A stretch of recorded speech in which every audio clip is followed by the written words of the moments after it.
Hey guys, let's discuss current affairs. Today's first question relates to the World Bank's land conference. This is being held in Washington, and the idea is to ensure that most poor people, people who are landless and all that, they could have secured land tenure and all. Now, a little about the World Bank here is that it was founded in 1944-45. Okay, and its primary function is to lend money to low and middle income countries in the form of loans and grants. To low income countries, it gives normally loans at very low rates of interest or simply grants. Now, grants usually don't carry any rate of interest. Coming to middle income countries, yes, they do carry the loans carry rates of interest, but still on the lower side.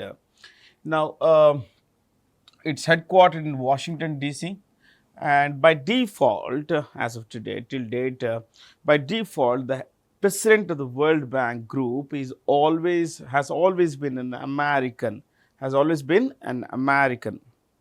If you look at the current president, Ajay Banga, he's an American citizen. Ajay Pal Singh Banga.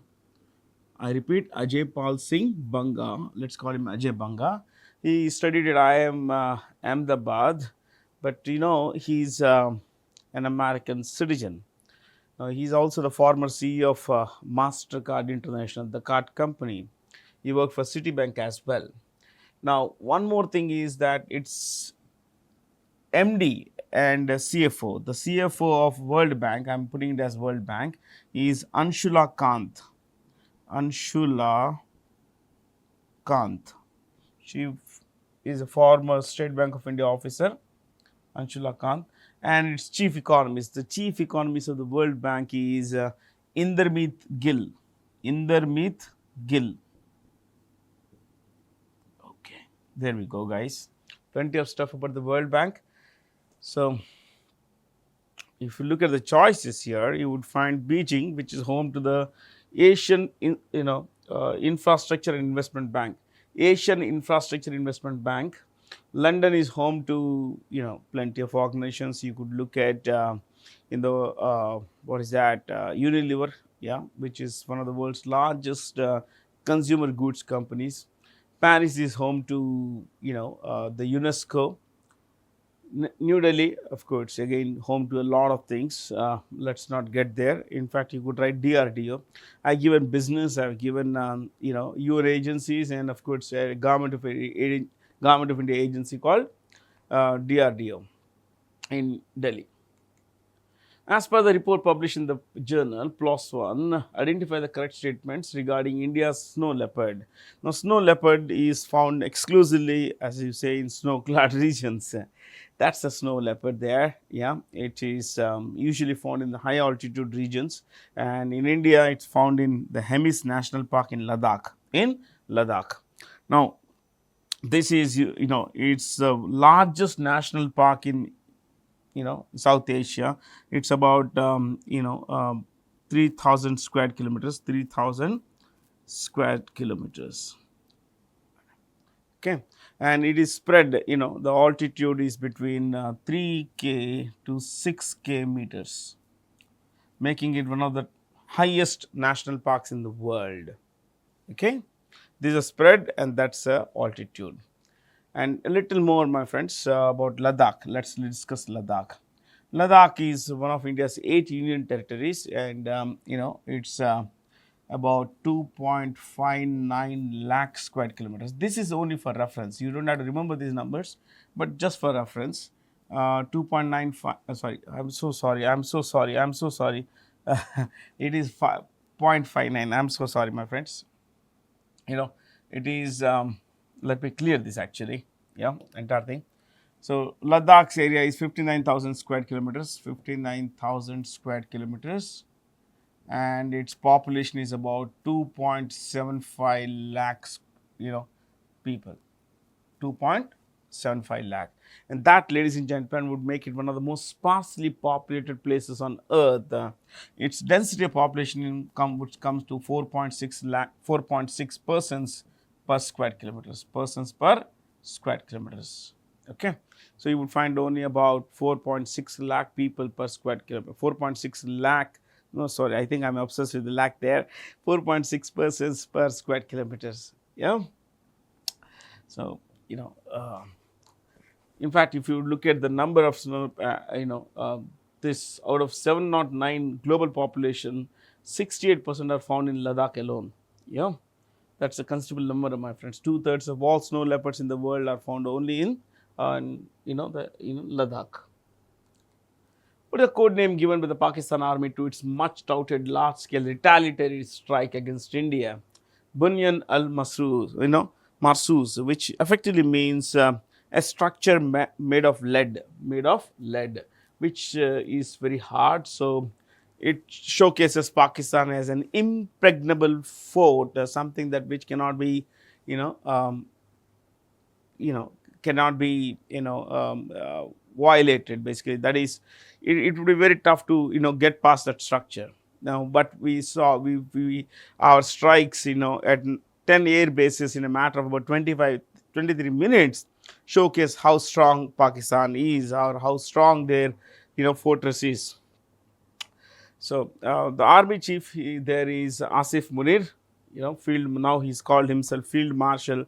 For all practical purposes, though it's a government central government decision, it's something that he has conferred upon himself. Okay. So, that's the name of we call it Operation Sindoor, and they called it Operation Bunyan al-Marsoos. Okay. Who has launched the, and by the way, just in a lot of books you would find, including on Wikipedia, you would find that Pakistan's area is showcased as 8.83 lakh square kilometers. Okay. 8.83. This is incorrect. Where? What is right? 7.96 lakh square kilometers. Why is this number right?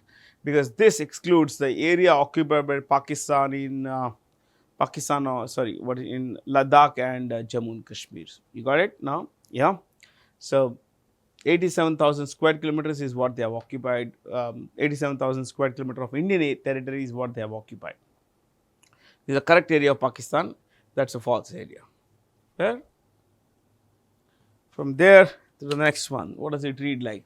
Who has launched his new book titled India at 2047? Usually people read this as at the rate. It's not at the rate, it is at. It is at.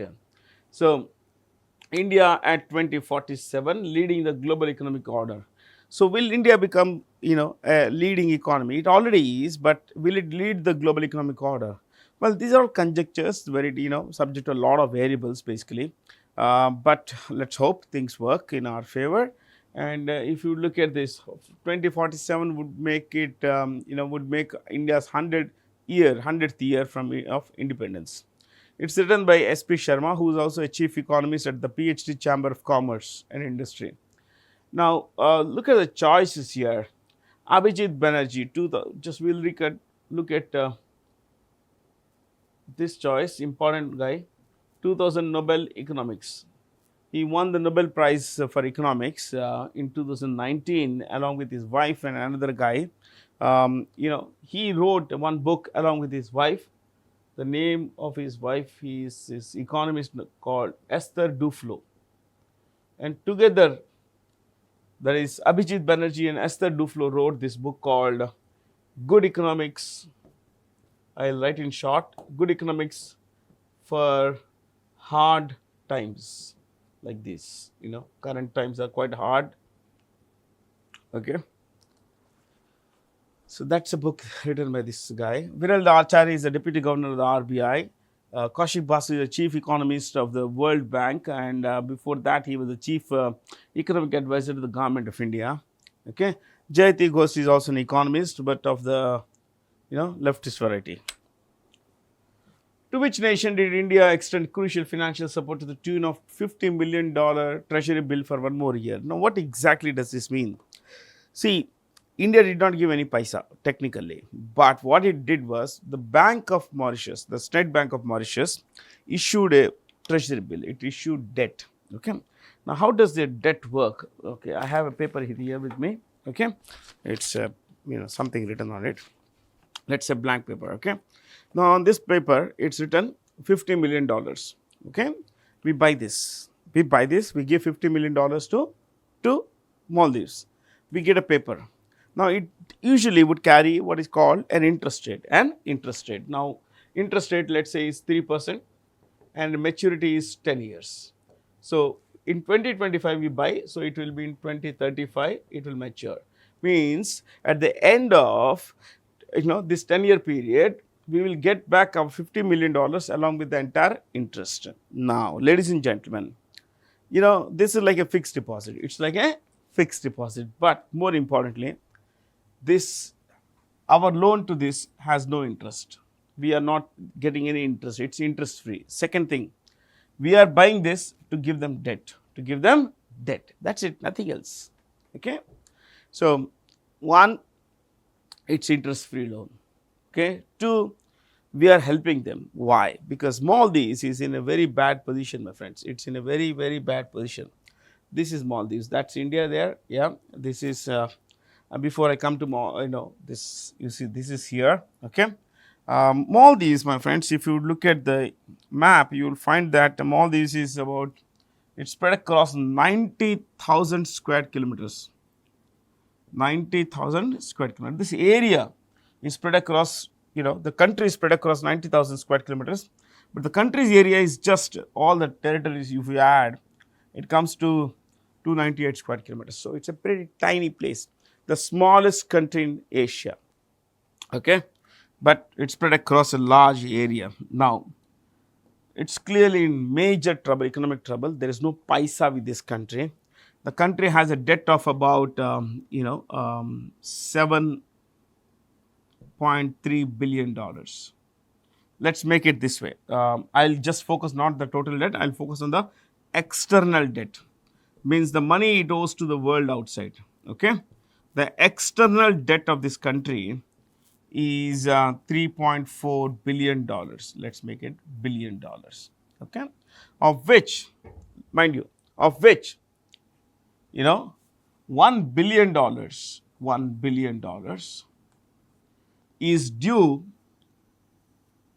in 2026 and $600 million is due in 2025. So, they have to pay $600 million to the world outside this year and $1 billion, that is 1,000 million next year. Where is the paisa? There is no paisa.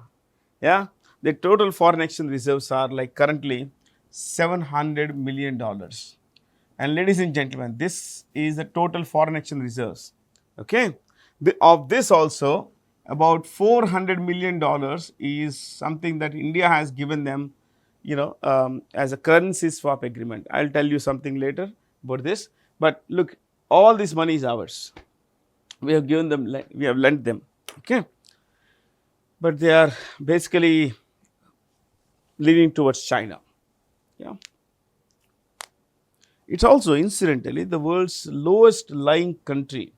Altitude wise, it has the lowest altitude above sea level. The average sea level, average altitude of the country is 1.5 meters. Yeah, so that would make it pretty low, isn't it? Which country has launched the world's first? I did not discuss the politics of Maldives, the capital, usual stuff, but economics we look at, the economy we looked at. Which country has launched the world's first national level crypto tourism payment system? Now, usually currency is backed by legal government promise, sovereign promise. Let's say when you look at your currency note, let's look at this, this note here. Here it's clearly written, I promise to pay the bearer the sum of rupees 100, which that is what makes it 100 rupees, nothing more than that. Okay, but what happens in crypto? There is no sovereign guarantee. Nothing is backing it up. Nothing, no promise, no gold, nothing is backing it up. So, it's basically on paper. The value is on paper. But now, Bhutan has agreed to accept payments in cryptocurrency. So, as a tourist, if you would go to Bhutan, you do not have to carry their local currency, which is called Gultrum. The Bhutanese currency is called Gultrum. Okay? You do not have to carry this. You do not have to use Indian rupees, which you also can use there, yeah, which you can use as well in Bhutan. So, you do not have to carry dollars or anything. You simply carry a phone with you, QR code with them, you scan your money from your account, cryptocurrency will get transferred to their bank account, the vendor's bank account. That is because there is a deal between the Bhutanese government and a local bank there. So, the money gets transferred into, converted into the Bhutanese currency, and it gets credited to the vendor's account. So, it is a win-win situation, yeah. But it is always a dicey thing, isn't it? A country like El Salvador in Central America tried Bitcoin as a legal tender. It did not really work out. After some time, they had to drop it. So, by the way, Bhutan's capital, let us go to the usual stuff. Bhutan's capital is Thimphu, and it is a constitutional monarchy, which also means it has a Raja whose name is Jigme Namgyal Khesar Wangchuk. Okay, we will call him Jigme Wangchuk. And ladies and gentlemen, they have a prime minister whose name is Shering Tobgay. Shering Tobgay.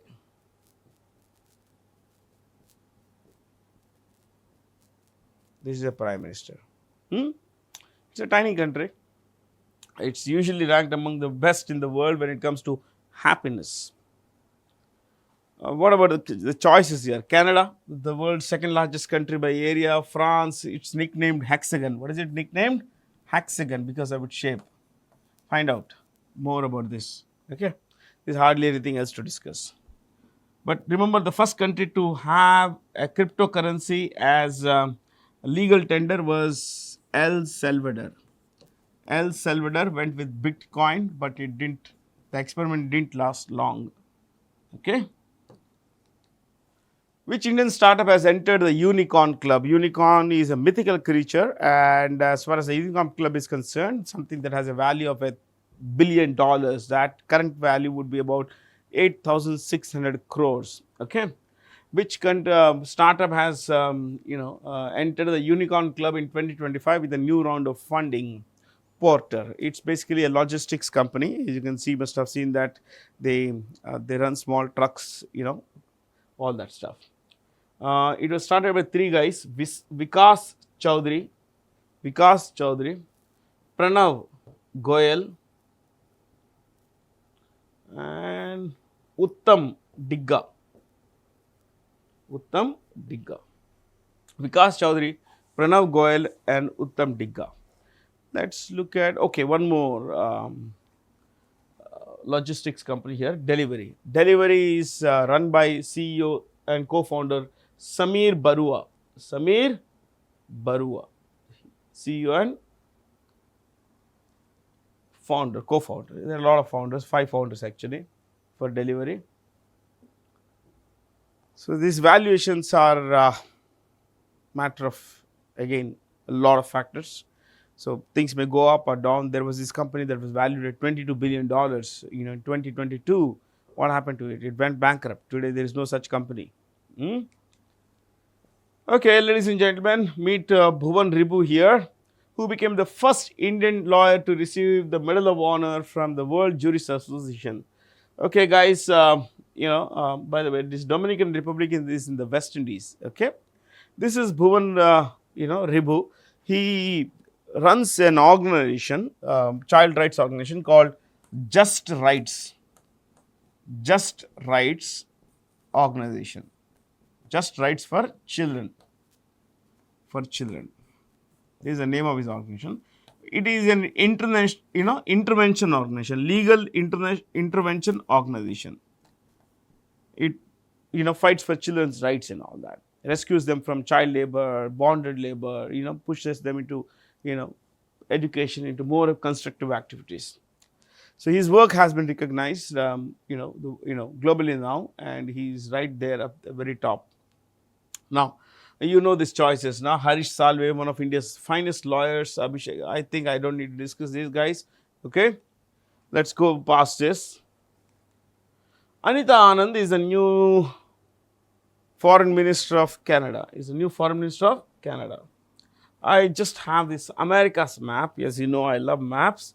And here I have this wonderful map which will tell you a bit about Canada. So, let me use red here because the background is a bit, dull. See, this is Canada in green here. It's a pretty large country. It's a 99 lakh square kilometer country. 99 lakh square kilometer country. It's a huge country. But with this, it becomes second largest. What is it? It becomes second largest. Now, if you remove, if you look at only land, it's a fourth largest country in the world. Why? Because a large part of this country is covered by water. There are lots of lakes, over 2 lakh lakes. Okay. So, anyway, this is what the books tell us, that it's the second largest country in the world by area. Largest, as you know, is Russia, and it has the longest coastline, 2.4 lakh kilometers. 2.4 lakh kilometers. Okay, and it also has the longest international boundary line with any other country, with any country. This boundary line you see here, this is Alaska, United States, and this straight line you see here, this is jumbling and all that basically. This, ladies and gentlemen, is 8891 kilometers. 8891 kilometer long boundary line. It's the longest international boundary line between any two countries. So, this is between Canada and the US. Okay. There we go. I guess that's about it. A while ago, I mentioned El Salvador. This is El Salvador. You can see here. I'll put a dot here. It's a tiny country. This is El Salvador. You can see this is South America. It looks like my favorite ice cream cone. And you can see that this is Chile. This is Chile. This is in brown. So, it looks like a Chile in straight basically. That's it. Who is the Prime Minister of Canada? Mike Carney. Mike Carney.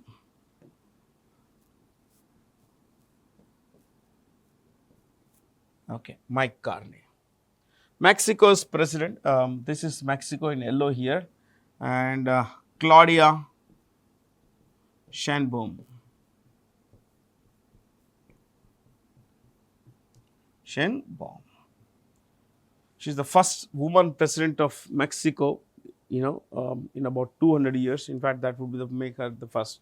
Australia has a prime minister who's come back to power, Anthony Albanese. Anthony Albanese. Okay. Pretty much there.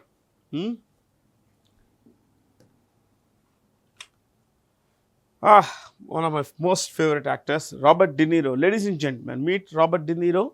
He's just been honored with the Honorary Palme d'Or, which is their highest award for lifetime achievement at the Cannes Film Festival. Along with him, another guy called, it's not mentioned here, Denzel Washington, plus Denzel Washington, the black American superstar, Denzel Washington and Robert De Niro, have been awarded the Honorary Palme d'Or for their lifetime achievement. You should watch his movies like Taxi Driver, Raging Bull.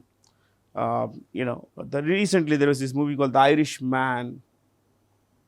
Great actor, an extraordinary actor, my friends. Yeah, I can barely say anything else about this great man.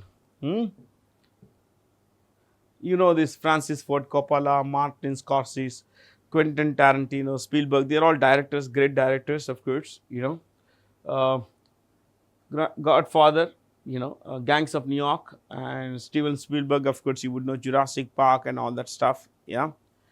Quentin Tarantino, Pulp Fiction, amazing guys, all of them.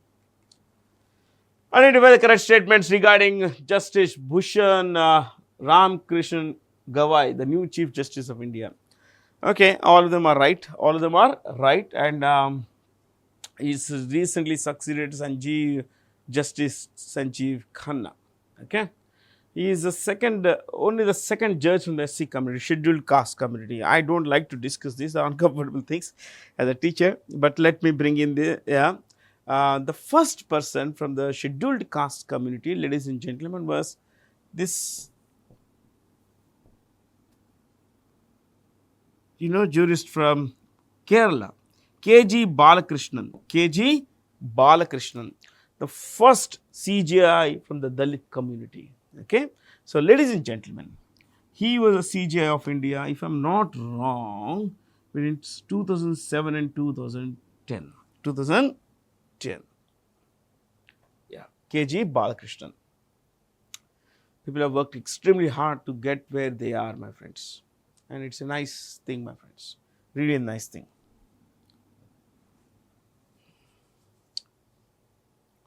Hardly anything else to discuss. The Water Heritage Museum, operated by the Center for Water Resources Development and Management, is in Kozhikode, Kozhikode or Calicut. In the past, it was called Calicut. Kozhikode is in Kerala. It's in Kerala.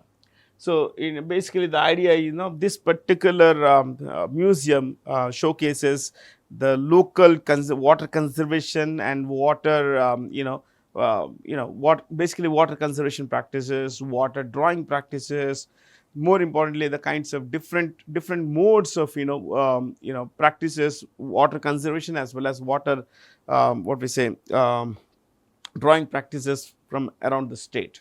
Now, I want you to know that Calcutta is home to, since it's museum and some organization, Calcutta is home to the Anthropological Survey of India. Anthropological Survey of India. Hyderabad, National Institute of Nutrition. National Institute of Nutrition is in Hyderabad.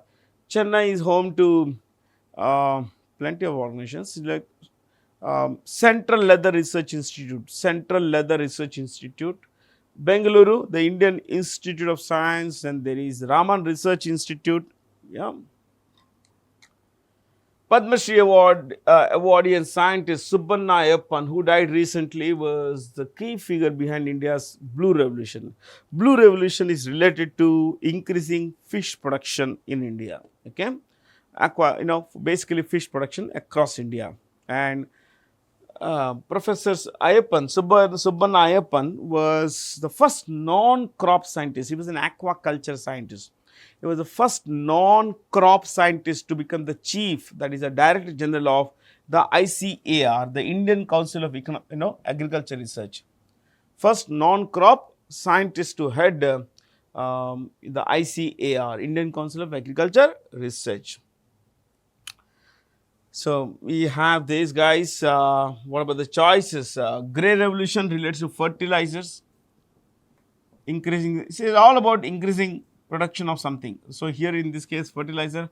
Golden is honey. Hey, golden is honey, golden fiber is jute. Remember this. Golden is honey, golden fiber is jute. Brown Revolution relates to leather. Then another one, cocoa, okay. Golden fiber, oh, it's here, golden fiber, jute, okay.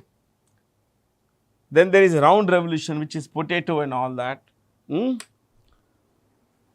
According to JP Morgan's April 25 Purchasing Managers Index, PMI, Purchasing Managers Index is a pretty good reflection of the economic activity and consumer prices, that is inflation and everything.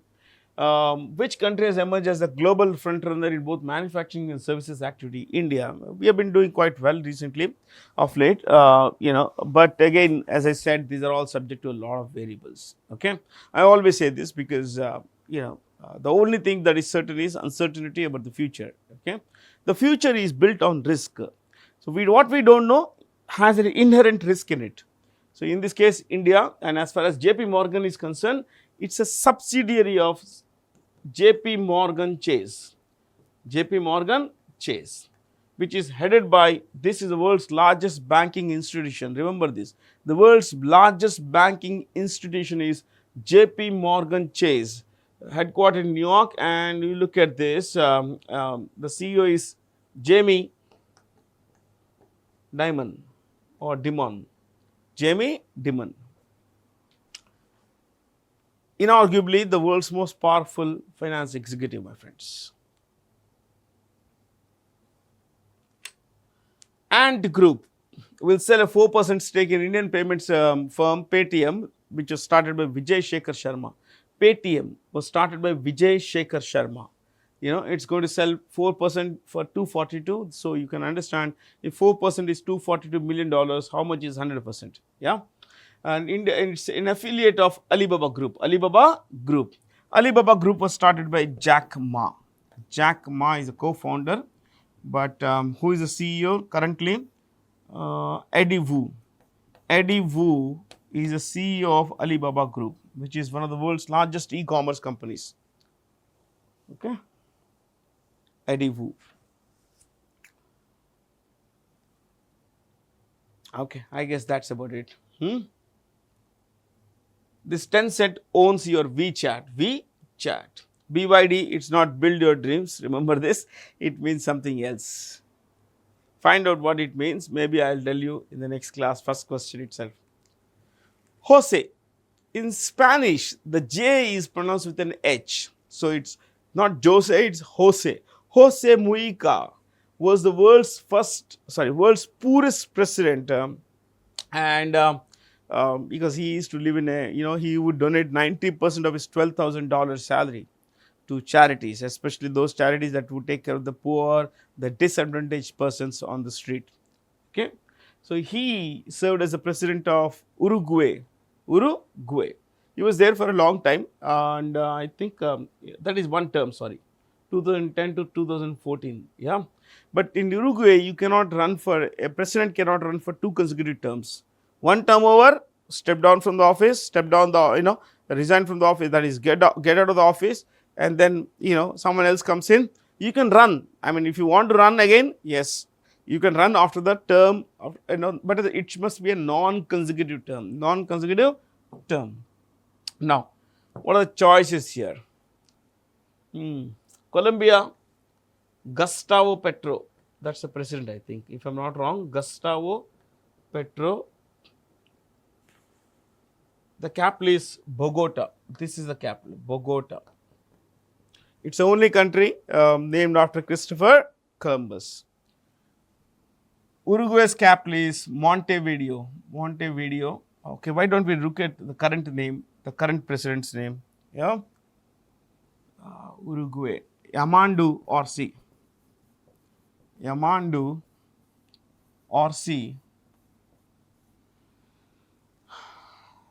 Montevideo is the capital. Montevideo. Paraguay. Santiago Pena. And the capital is Ascension. Hey, there is a mistake.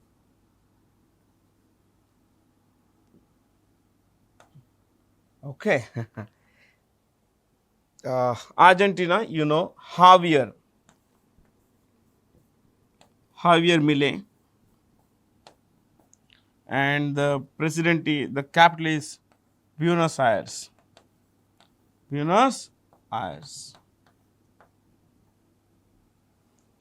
Chile, Gabriel Boric, and the capital of Chile is this, Santiago. Okay, Santiago is the capital, okay, of Chile.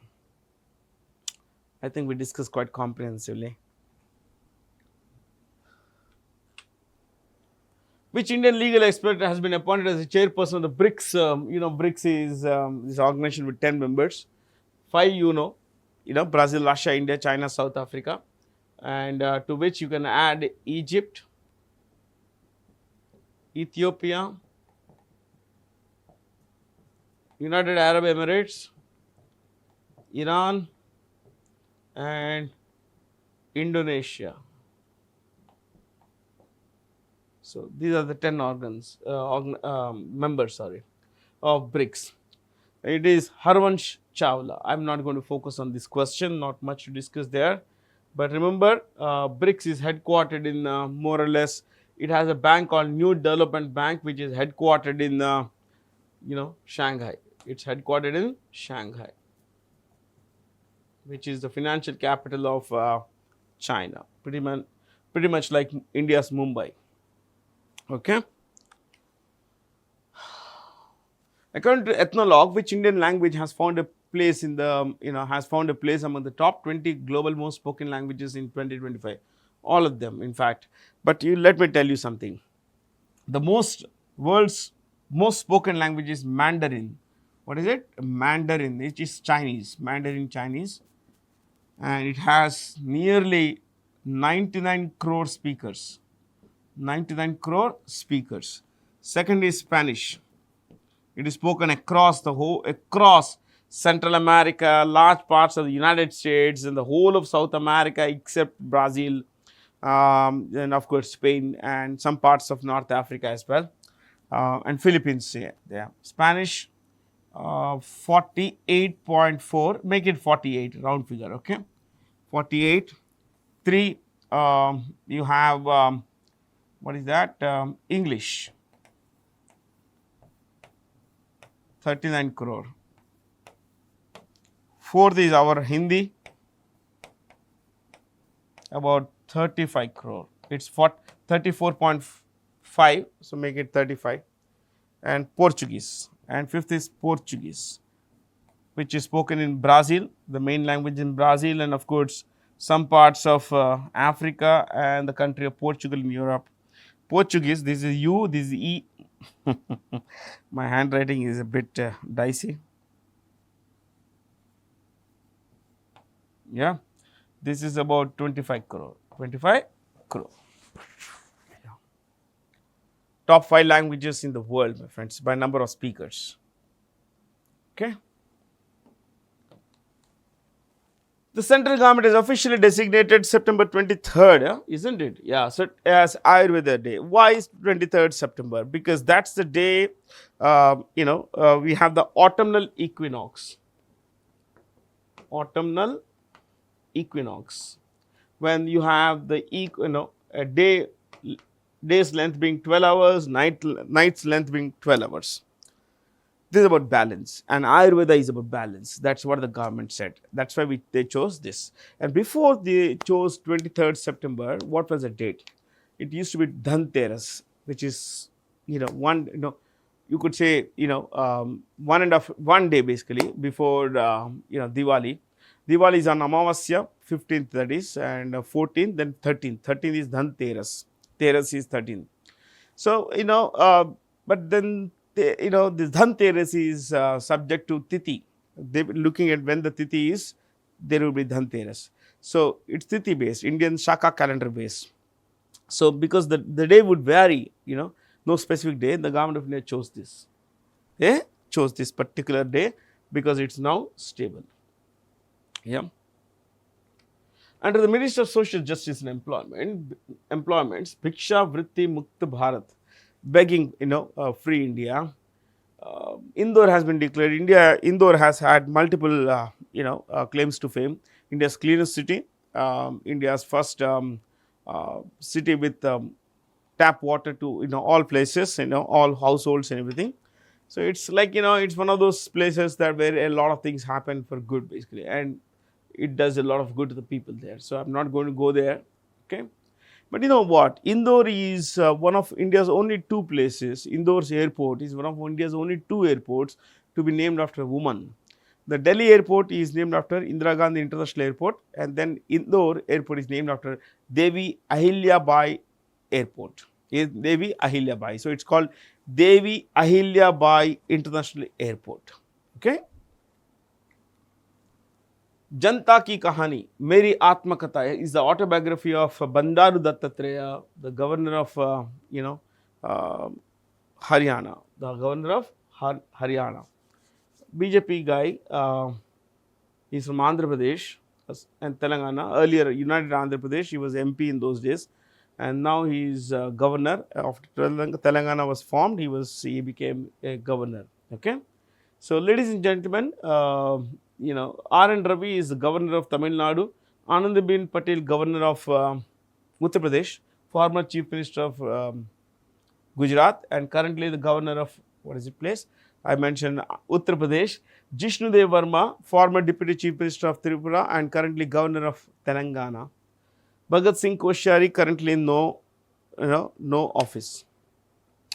Microbiologist Maria Angela Hungary has been awarded the 2025 World Food Prize for her groundbreaking work in biological nitrogen fixation. She is from Brazil. Her work has primarily focused on soil health and increasing not just soil health but also boosting productivity. So for this, for ensuring food security through her methods, she has been awarded the world's most prestigious food prize, the World Food Prize. Okay.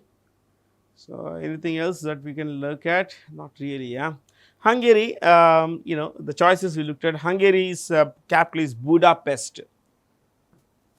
Budapest, and its prime minister president is a guy called Viktor Orban. This guy is anti-European Union. Viktor Orban is the leader of Hungary. According to Bloomberg, which Indian company has joined the world's top 100 most profitable firms with a 77,561 crore profit in the current financial financial year 25, ranking 98th globally. So that's a lot of profit, isn't it? But the world's most profitable company is Alphabet. You know this, no? Alphabet, the Google company, the holding company of Google, Calico, Waymo, and a lot of other things is Alphabet. Alphabet, my friends, was started by Sergey Brin. Sergey Brin and Larry Page. And Larry Page. Two guys started this company. It's basically they started Google and later they made a holding company called Alphabet.